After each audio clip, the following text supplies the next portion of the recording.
So a few specific suggestions for you. One, in the descriptions of your video, I would add a clickable URL. If you use the HTTP, people can actually click. Otherwise, you're making them go to their browser and type it in, and it just creates more friction and they're less likely to do it. The other thing is, in that description, you can tailor your call to action to the content of the video. So for example, if somebody's watching a video about drawing, as opposed to just saying, go get my newsletter, go check out my essays, go get my newsletter where I frequently share tips about drawing. You can match to what you know they're looking at. And then if you have another video that's more about the general creative process, your description line in there might be, go check out my newsletter with more tips about the creative process.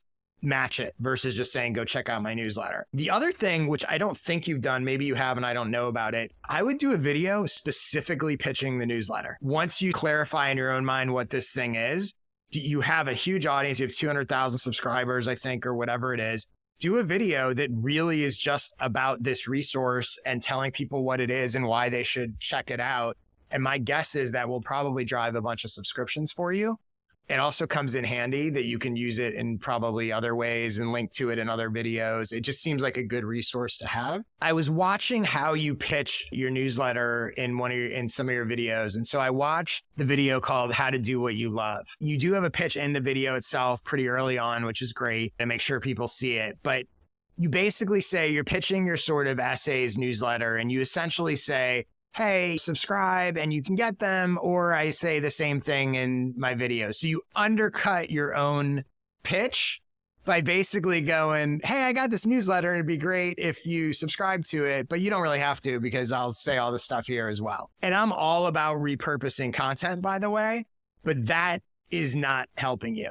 That's also where I think restructuring how you think about what the newsletter is will make it a little different and give them more of an incentive to sign up without creating a ton of additional work. You really want to position it as, you love these videos, you're missing out on all this other stuff. And even at its most basic level, because of how YouTube works, and like, even if it's just like, if you like my videos and you want a heads up when the new one's out, subscribe, as opposed to hoping YouTube shows it to you, and play that up, right? You're probably missing stuff. Make sure you don't miss it by signing up.